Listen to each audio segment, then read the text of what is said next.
ನಮ್ಮ ರಾಘವೇಂದ್ರ ಗುರುಜಿಗಳ ನಮಸ್ಕಾರ ಎಲ್ಲರಿಗೂ. ಇಂದಿನ ದಿವಸ ವಿಶೇಷವಾಗಿ ಗ್ರಹಣದ ವಿಚಾರದ ಬಗ್ಗೆ ತಿಳ್ಕೊಳ್ಳೋಣ. 7ನೇ ತಾರೀಕು ಬರ್ತಾ ಇರ್ತಕ್ಕಂಥ ಬರೋ ತಿಂಗಳು 7ನೇ ತಾರೀಕು 9ನೇ ತಿಂಗಳು 2025ರ ವಿಭಾಗದಲ್ಲಿ ಭಾನುವಾರ ಚಂದ್ರಗ್ರಹಣ ಶುದ್ಧ ಪೌರ್ಣಮಿಯ ದಿವಸ ಉಂಟಾಗುತ್ತೆ. ಇದು ಭಾರತಕ್ಕೆ ಗೋಚಾರ ಇದೆ. ನೋಡಿ, ಯಾವ ಗ್ರಹಣ ಆದರೂ ಆಗಿರಬಹುದು, ಗೋಚಾರ ಇರಲಿ ಇಲ್ಲದೆ ಹೋಗಲಿ, ಅದೇ ಗ್ರಹಗತಿಗಳ ಬಲಾಬಲಗಳು ನಮಗೆ, ಆ ಬಲಾಬಲಗಳಿಗೆ ಆಯಾ ರಾಶಿಗಳವರಿಗೆ ಗೊಂದಲಗಳನ್ನು ರಾಹುಕೇತುಗಳು ಉಂಟು ಮಾಡ್ತಾರೆ. ಆಯಾ ಕಾರಣದಿಂದ ಆ ಶಾಂತಿಗಳನ್ನು ಅವರು ಮಾಡ್ಕೊಳ್ಳೋದು ಉತ್ತಮ. ಮಾಡ್ಕೊಂಡಾಗಲೇ ಫಲ ಸಿಗೋದು, ಮಾಡ್ಕೊಳ್ಳಿಲ್ಲ ಅಂತಂದರೆ ಅಶುಭ ಫಲಗಳನ್ನು ಹೊಂದುತ್ತೀರಾ. ಅದಕ್ಕೆ ಯಾರೇನೂ ಮಾಡೋಕ್ಕಾಗಲ್ಲ. ಹೇಳುವುದು ನಮ್ಮ ಧರ್ಮ, ಹೇಳ್ತಾ ಇದ್ದೀವಿ.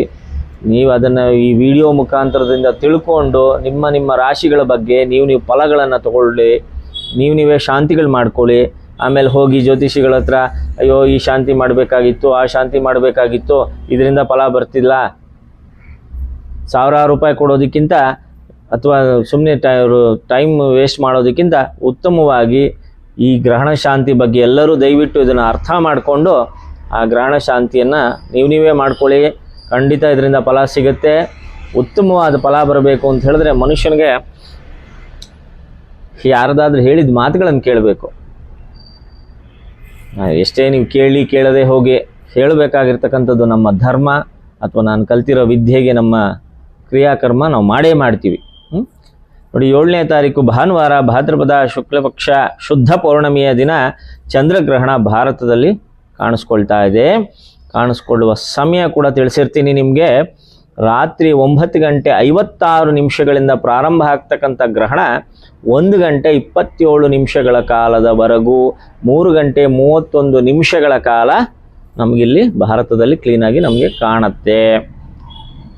ನೋಡಿ, ಗ್ರಹಣ ಶಾಂತಿ ವಿಭಾಗಗಳ ವಿಚಾರಗಳೆಲ್ಲ ಮಾತಾಡೋಕ್ಕೆ ಮುಂಚೆ ಗ್ರಹಣ ಶಾಂತಿ ಕಾರ್ಯ ಮಾಡಬೇಕಾದ್ರೆ ಮೊದಲು ಉಪವಾಸದ ವಿನಿಮಯಗಳನ್ನು ಕೂಡ ಕರೆಕ್ಟಾಗಿ, ಭೋಜನದ ವಿನಿಮಯಗಳನ್ನೆಲ್ಲ ಕರೆಕ್ಟಾಗಿ ನೋಡ್ಕೋಬೇಕು.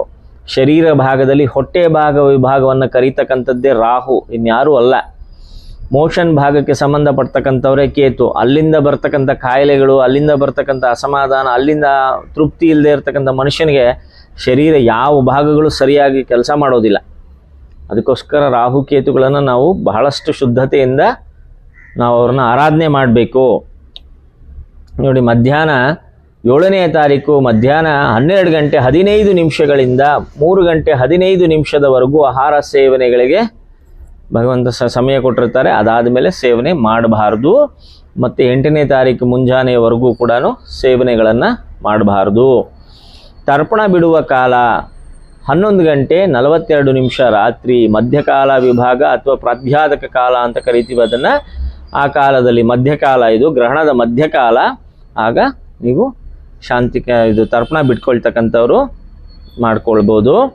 ಮತ್ತು ಜಪ ವಿನ್ಮಯ, ದೇವರ ಜಪ ಮಾಡ್ತಕ್ಕಂಥದ್ದು, ದೇವರ ಆರಾಧನೆ ಮಾಡ್ತಕ್ಕಂಥದ್ದು, ಆ ಸಮಯಗಳಲ್ಲಿ ಯಾವುದು ದೇವಾಲಯ ತೆಗೆದಿರೋದಿಲ್ಲ, ನೀವೇ ಮಾಡ್ಬೋದು. ನಮ್ಮ ಡಿಸ್ಕ್ರಿಪ್ಷನ್ ಬಾಕ್ಸಲ್ಲಿ ಈ ಗ್ರಹಣ ಶಾಂತಿಯ ವಿಭಾಗದ ಒಂದು ಮಂತ್ರ ಕೂಡ ಕೊಟ್ಟಿದ್ದೀವಿ. ದಯವಿಟ್ಟು ಆ ಮಂತ್ರವನ್ನು ಪಠನೆ ಮಾಡೋದನ್ನು ದಯವಿಟ್ಟು ಕಲೀರಿ. ನಾವು ಪುರೋಹಿತರಿಗೆ ಹೇಳಿಬಿಡ್ತೀವಿ, ಮಾಡಿಬಿಡ್ತಾರೆ. ಯಾವ ಪುರೋಹಿತನೂ ಮಾಡೋದಕ್ಕಾಗೋದಿಲ್ಲ. ನಿಮ್ಮ ಗ್ರಹಣ ಶಾಂತಿಗಳು ನಿಮ್ಮದೇ. ನಿಮ್ಮ ಶರೀರಕ್ಕೆ ಬರುವ ರೋಗ ಅವನಿಗೆ ಬರೋದಿಲ್ವೇ? ಅವನಿಗೆ ಬರುವ ಶರೀರದ ರೋಗ ನಿಮಗೆ ಬರುತ್ತಾ? ಆ ಥರ ಎಲ್ಲ ಮಾಡಬಾರದು. ನೋಡಿ, ಗ್ರಹಣ ಕಾಲದಲ್ಲಿ ಇದು ಗೋಚರಿಸ್ತಾ ಇರ್ತಕ್ಕಂಥದ್ದು ಕುಂಭರಾಶಿಯಲ್ಲಿ ಹೆಚ್ಚಾಗಿ ಪ್ರಮಾಣದಲ್ಲಿ ಶತಭೀಷ ನಕ್ಷತ್ರ, ಪೂರ್ವಾಭಾದ್ರ ನಕ್ಷತ್ರದಲ್ಲಿ ಹೆಚ್ಚಾಗಿ ಗೋಚರಿಸುತ್ತೆ. ಆದರೂ ಆ ಗ್ರಹಣ 12ನೇ ಮನೆಯಲ್ಲಿ ಆಗ್ತಾ ಇರ್ತಕ್ಕಂಥದ್ರಿಂದ ಮೀನರಾಶಿಯವರೆಗೂ ಕೂಡ ಅದರ ಸಮಸ್ಯೆಗಳುಂಟು. ಮತ್ತು 2ನೇ ಮನೆಯಲ್ಲಿ ಮಕರ ರಾಶಿಗೆ 2ನೇ ಮನೆಯಲ್ಲಿ ಗ್ರಹಣ ಗೋಚರಿಸ್ತಾ ಇರೋದ್ರಿಂದನೂ ಮಕರ ರಾಶಿಗೆ ಕೂಡ ಉಂಟು. ಮೀನ, ಕುಂಭ, ಮಕರ ರಾಶಿಗಳ 3 ಗ್ರಹ ರಾಶಿಗಳಿಗೂ ಕೂಡ ಇದರ ಪ್ರತಿಫಲ ಇದ್ದೇ ಇರುತ್ತೆ. ಎಲ್ಲರೂ ಶಾಂತಿ ಮಾಡ್ಕೊಳ್ಬೇಕು. ಶಾಂತಿ ಮಾಡುವ ವಿವರ ನೋಡಿ, ದರ್ಬೆ ಇರಬೇಕು, ಮನೆಯಲ್ಲಿ ದರ್ಬೆ ಇಟ್ಕೊಳ್ಳಿ. ಮತ್ತು ಉದ್ದಿನಕಾಳು, ರಾಹು ಗ್ರಹ ದೇವರಿಗೆ ಉದ್ದಿನಕಾಳು, ನೀಲಿ ವಸ್ತ್ರ ಹಾಗೂ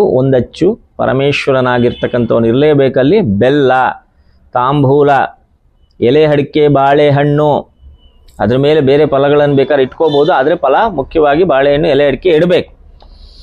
ಮತ್ತು ಚಂದ್ರಗ್ರಹಕ್ಕೆ ಅಕ್ಕಿ ಅಥವಾ ಭತ್ತ ಆಗಿರಬಹುದು, ಅಕ್ಕಿ ಆಗಿರಬಹುದು, ಅವರಿಗೂ ಕೂಡ ಬಿಳಿ ಬಣ್ಣದ ವಸ್ತ್ರ ಹಾಗೂ ಉದ್ದೇಶಪೂರ್ವಕವಾಗಿ ಹೆಚ್ಚಾಗಿ ಮಾಡ್ತಕ್ಕಂಥ ಬೆಲ್ಲ, ಪರಮೇಶ್ವರ ಅಲ್ಲೂ ಬರಬೇಕು. ಇಬ್ಬರಿಗೂ ಸೇರಿಸಿ ಒಂದೇ ಬೆಲ್ಲ ಇಟ್ಬಿಟ್ಟಿದ್ದೀವಿ ಅನ್ನೋದೆಲ್ಲ ಮಾತಾಡಬಾರ್ದು. ಇಬ್ಬರಿಗೂ ಸಪ್ರೇಟಾಗಿ ಇಡಬೇಕು. ತಾಂಬೂಲ, ಎಲೆ ಅಡಿಕೆ, ಬಾಳೆಹಣ್ಣು. ಈ ಗೋಚಾರನ ಗ್ರಹಣ ಕಾಲ ಪ್ರಾರಂಭವಾದಾಗ 9:56 ಪ್ರಾರಂಭ ಆದಾಗ ಅಲ್ಲಿ ಭಗವಂತನ ಮುಂದೆ ಇಟ್ಕೊಂಡು ಅದನ್ನು, ಈ ಮಂತ್ರವನ್ನು, ನಾವು ಡಿಸ್ಕ್ರಿಪ್ಷನ್ ಬಾಕ್ಸಲ್ಲಿ ಕೊಟ್ಟಿರ್ತಕ್ಕಂಥ ಮಂತ್ರವನ್ನು ದಯವಿಟ್ಟು ಪಠನ ಮಾಡಬೇಕು. ನಿಮ್ಮ ಕೈಯಲ್ಲಿ ಆದಷ್ಟು ಸಾಧನೆ ಮಾಡ್ಕೊಳ್ಳಿ. 11 ಬಾರಿ ಮಾಡಬಹುದು ಸಾಧನೆ ಪೂರ್ವ.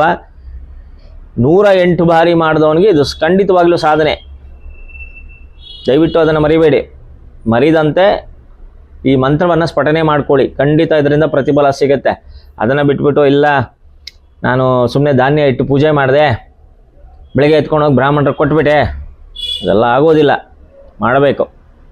8ನೇ ತಾರೀಕು ಬೆಳಗಿನ ಜಾವ ಸೋಮವಾರ ದಿವಸ ಪ್ರತಿ ತಿಥಿ ವಿಭಾಗ ಕೃಷ್ಣ ಪಕ್ಷ ಪ್ರಾರಂಭ ಆದಂಥ ಸಮಯದಲ್ಲಿ ಮೊದಲು ಇಟ್ಟಿರ್ತಕ್ಕಂಥ ಧಾನ್ಯಗಳನ್ನು ತಗೊಂಡು ಹೋಗಿ ದೇವಾಲಯದಲ್ಲಿ ರಾಹುಗ್ರಹ ಮತ್ತು ಚಂದ್ರಗ್ರಹ ಯಾವುದು ಅಂತ ತಿಳ್ಕೊಂಡು ಅಲ್ಲಿಟ್ಟು ಮೊದಲು ಪೂಜೆ ಮಾಡ್ಕೊಳ್ಳಿ. ಇದನ್ನು ಚೆನ್ನಾಗಿ ಗಮನಿಸಿ. ಸುಮ್ಮನೆ ತೊಗೊಂಡೋಗಿ ಬ್ರಾಹ್ಮಣರ ಕೈ ಕೊಟ್ಬಿಡೋದಲ್ಲ.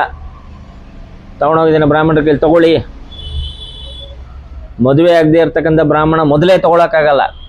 ಮಕ್ಕಳಾಗದೆ ಇರ್ತಕ್ಕಂಥ ಬ್ರಾಹ್ಮಣ ತೊಗೊಳೋದಕ್ಕೆ ಅರ್ಹತೆ ಅಲ್ಲ. ಸುಮ್ಮನೆ ನೀವು ತೊಗೊಂಡೋಗಿ ಕೊಟ್ಬಿಟ್ಟಿದ್ದ ತಕ್ಷಣ ಆ ಬ್ರಾಹ್ಮಣರುಗಳು ಸುಮ್ಮನೆ ಕೈಗಿಸ್ಕೊಂಡು ಬಿಡ್ತಾರೆ, ಅದು ತಪ್ಪು. ಚಂದ್ರಗ್ರಹದ ಹತ್ರ ಅಕ್ಕಿಯನ್ನು ಇಟ್ಟು, ಉದ್ದಿನಕಾಳನ್ನು ರಾಹುಗ್ರಹದ ಹತ್ರ ಇಟ್ಟು ಪೂಜೆ ಮಾಡ್ಕೊಳ್ಳಿ. ನಿಮ್ಮ ಕೈಯಾರೆ ನೀವೇ ಪೂಜೆ ಮಾಡ್ಕೊಳ್ಳಿ. ಯಾವ ಬ್ರಾಹ್ಮಣರು ಬೇಕಾಗಿಲ್ಲ ಇಲ್ಲಿ. ಇದು ನಿಮ್ಮ ಸಮಸ್ಯೆ.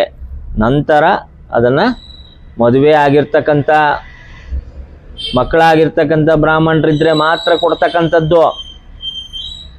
ಸುಮ್ಮನೆ ಯಾರಿಗೋ ಇಲ್ಲಿ ಅರ್ಧಂಬರ್ಧ ಆಗಿರ್ತಕ್ಕಂಥವ್ರು ಬರೀ ಬ್ರಾಹ್ಮಣರು ಅಂತ ಹೇಳಿಬಿಟ್ಟಿದ ತಕ್ಷಣ ಅವ್ರಿಗೆಲ್ಲ ಎಲ್ಲರೂ ಕೊಡೋಕ್ಕಾಗೋದಿಲ್ಲ ಇಲ್ವಾ? ಆ ಥರದ್ದು ಯಾರು ಸಿಕ್ಕಲಿಲ್ವಾ? ಭಗವಂತನ ಪಾದದ ಹತ್ರನೇ ಇಟ್ಟು ನಮಸ್ಕಾರ ಮಾಡ್ಕೊಳ್ಳಿ. ಅಥವಾ ನಮ್ಮ ದೇವಾಲಯದಲ್ಲಿ, ಶ್ರೀ ಸತ್ಯಶಾಂತಿ ಶನೇಶ್ವರ ಸ್ವಾಮಿ ದೇವಾಲಯದಲ್ಲಿ ಯಜ್ಞ ಇರುತ್ತೆ. ಯಾವ್ಯಾವ ದೇವಸ್ಥಾನದಲ್ಲಿ ಇರುತ್ತೋ ಇಲ್ವೋ ನನಗೆ ಗೊತ್ತಿಲ್ಲ. ನಮ್ಮ ದೇವಸ್ಥಾನದಲ್ಲಿ ಇರುತ್ತೆ. ಈ ದೇವಸ್ಥಾನದಲ್ಲೇ ಬಂದರೆ ಹೋಮದಲ್ಲಿ ಅದನ್ನು ಸಮರ್ಪಿಸ್ಬೋದು. ಅಗ್ನಿದೇವರಿಗೆ ಸಮರ್ಪಿಸಿ ಭಗವಂತನಿಗೆ ಸಮರ್ಪಿಸ್ಬೋದು. ಈ ರೀತಿ ಪ್ರಮಾಣ ಅವತ್ತಿನ ದಿವಸ ಮಾಡ್ಕೊಳ್ಳಿ. ಮತ್ತು ನೋಡಿ, ನಿಮ್ಮ ದಶಾಭುಕ್ತಿಗಳನ್ನು ಸ್ವಲ್ಪ ತೆಗೆದು ನೋಡ್ಕೊಳ್ಳಿ. ಅವ್ರವ್ರ ಜಾತಕಗಳನ್ನು ಈಗ ಪರಿಶೀಲನೆ ಮಾಡಿಕೊಳ್ಳೇಬೇಕು. ಮೀನರಾಶಿಯವರು, ಕುಂಭರಾಶಿಯವರು, ಮಕರ ರಾಶಿಯವರು ಯಾವ ಗ್ರಹನಾದರೂ ನೀಚ ಕ್ಷೇತ್ರದಲ್ಲಿ ಗ್ರಹಗತಿಗಳು ಏನಾದರೂ ನಿಮಗೆ ಸಂಚಾರ ಇದ್ದಾಗ ಇದರ ಪರಿಣಾಮ ಜಾಸ್ತಿ ಆಗತ್ತೆ. ಈಗ ರಾಹು ಗ್ರಹಣ ಆಗ್ತಾ ಇರ್ತಕ್ಕಂಥದ್ರಿಂದ ಕುಂಭರಾಶಿಯವರಿಗೆ ಭಾಳಷ್ಟು ಭಯದ ವಾತಾವರಣ, ಕೀರ್ತಿಗಳು ಬರ್ತಕ್ಕಂಥದ್ದು, ಮಾನಸಿಕ ಹಲ್ಲೆಗಳನ್ನು ಮಾಡ್ತಕ್ಕಂಥ ಹಿತಶತ್ರುಗಳು ಬರ್ತಕ್ಕಂಥದ್ದು, ಸಮೀಪದಲ್ಲೇ ಇರ್ತಕ್ಕಂಥ ಯಾವುದಾದ್ರೂ ಕೋರ್ಟು ಕಚೇರಿ ವಿಚಾರಗಳಲ್ಲಿ ನಿಮಗೆ ಫಲ ಸಿಗದಂತೆ ಅಶುಭ ಫಲಗಳನ್ನು ಹೊಂದತಕ್ಕಂಥದ್ದು, ಬಂಧನ. ನೋಡಿ, ಸೆರೆಮನೆ ವಾಸ ಅಂತಕ್ಕಂಥದ್ದೇ ಬಂಧನ ಅಂತ ಬರೋದಿಲ್ಲ. ಯಾವುದಾನ ಒಂದು ವಿಚಾರಗಳಲ್ಲಿ ನಮ್ಮನ್ನು ನಾವು ಸಿಗಿಸ್ಕೊಂಡ್ರೆ ಅದನ್ನೇ ಬಂಧನ ಅಂತ ಹೇಳೋದು. ಆ ರೀತಿ ಪ್ರಮಾಣ ಕೂಡ ಬರಬಹುದು. ಮೀನರಾಶಿಯವರಿಗೆ 12ನೇ ಮನೆಯಲ್ಲಿ ಇರ್ತಕ್ಕಂಥದ್ರಿಂದ ರೋಗ ರುಜಿನಗಳ ಭಯಗಳು ಹೆಚ್ಚಾಗಿ ಕಾಡುತ್ತೆ. ಅನಾರೋಗ್ಯದ ವ್ಯತ್ಯಾಸ ಬಂದೇ ಬರುತ್ತೆ. ಎಲ್ಲರೂ ಕೇರ್ಲೆಸ್ ಮಾಡ್ತೀರಾ, ಗ್ಯಾಸ್ಟ್ರಿಕ್ ಬಂದರೆ ಸಾಕು ಎಲ್ಲ ಕಾಯಿಲೆಗಳು ಬಂದ್ಬಿಡುತ್ತೆ. ಹಾರ್ಟ್ ಅಟ್ಯಾಕಿಂದ ಹಿಡ್ಕೊಂಡು ಎಲ್ಲ ಕಾಯಿಲೆನೂ ಬರುತ್ತೆ. ದಯವಿಟ್ಟು ನೀವು ಗಮನ ಕೊಡಿ. ಮಕರ ರಾಶಿಯವರಿಗೆ ಮಾನನಷ್ಟ, ಸಂಪೂರ್ಣವಾದ ಮಾನನಷ್ಟ. ಅಂಥ ಮಾನನಷ್ಟ ಹೋದ ಮೇಲೆ ಏನು ಮಾಡ್ತೀವಿ? ಮತ್ತೆ ಅದರಿಂದ ಎದುರೊಳ್ಬೇಕು ಅಂತ ಹೇಳಿದ್ರೆ ಭಾಳ ವರ್ಷಗಳು ಬೇಕು, ಬಹಳ ಕಷ್ಟ ಬೀಳಬೇಕು, ಶ್ರಮ ಬೀಳಬೇಕು. ದಯವಿಟ್ಟು ಈ 3 ರಾಶಿಯವರು ಚೆನ್ನಾಗಿ ನಿಮ್ಮ ದಶಾಭುಕ್ತಿಗಳನ್ನು ಒಂದು ಬಾರಿ ಗೋಚರಿಸ್ಕೊಳ್ಳಿ, ಅದನ್ನು ಪರಿಶೀಲನೆ ಮಾಡ್ಕೊಳ್ಳಿ. ಈ ಶಾಂತಿ ಕಾರ್ಯಗಳನ್ನು ಮಾಡದೇ ಇದ್ದಂಥ ಫಲದಲ್ಲಿ ಅವ್ರಿಗಾಗೋ ಫಲ ಅವ್ರದ್ದು. ಏಕೆಂದರೆ ನೋಡಿ, ಈ ಯೂಟ್ಯೂಬಲ್ಲಾಗಿರ್ಬೋದು ಅಥವಾ ಬೇರೆ ಯಾವುದೆಲ್ಲ ಇದರಲ್ಲಾಗಿರ್ಬೋದು, ಯಾವುದ್ಯಾವುದೋ ವಿಚಾರಗಳನ್ನು ನೋಡ್ತಾ ಇರ್ತೀರಾ, ಯಾವುದ್ಯಾವುದೋ ಇದನ್ನು ಮಾತಾಡ್ತಾ ಇರ್ತೀರಾ. ದೇವಾನುದೇವತೆಗಳ ವಿಚಾರಗಳು ಬಂದಾಗ ಅದನ್ನೇನೋ ಕೇರ್ಲೆಸ್ ಆಗಿ ನೋಡೋದು. ಅವನು ಅಷ್ಟುದ್ದ ಭಾಷಣ ತೆಗ್ದಿದ್ದಾನೆ, ಅಷ್ಟುದ್ದ ಕೇಳ್ಕೊಂಡು ಕೂತ್ಕೊಳ್ಳೋಕ್ಕಾಗತ್ತೀಯ? ಹೀಗೆಲ್ಲ ಮಾತಾಡ್ತೀರಾ? ದಯವಿಟ್ಟು ನಾವು ತಿಳಿಸ್ಬೇಕಾಗಿರ್ತಕ್ಕಂಥದ್ದು ನಮ್ಮ ಧರ್ಮ, ನಾವು ತಿಳಿಸ್ತಾ ಇದ್ದೀವಿ. ದಯವಿಟ್ಟು ಇದನ್ನು ಪ್ರತಿಫಲ ಹೊಂದ್ಕೊಳ್ಳಿ. ಈ ಶಾಂತಿ ಕಾರ್ಯದಿಂದ ಹೊರಗೆ ಬನ್ನಿ. ನಮ್ಮ ಡಿಸ್ಕ್ರಿಪ್ಷನ್ ಬಾಕ್ಸಲ್ಲಿ ಇರ್ತಕ್ಕಂಥ ಮಂತ್ರವನ್ನು ಉಚ್ಚಾರಣೆ ಮಾಡ್ತಕ್ಕಂಥದ್ದು ಒಳ್ಳೆಯದು. ಸರ್ವೇ ಜನ ಸುಖಿನೋ ಭವಂತು. ಸರ್ವರಿಗೂ ಒಳ್ಳೆಯದಾಗಲಿ. ಭಗವಂತನ ಕೃಪಾ ಕಟಾಕ್ಷ ನಿಮಗೆಲ್ಲರಿಗೂ ಸಿಕ್ಕಲಿ.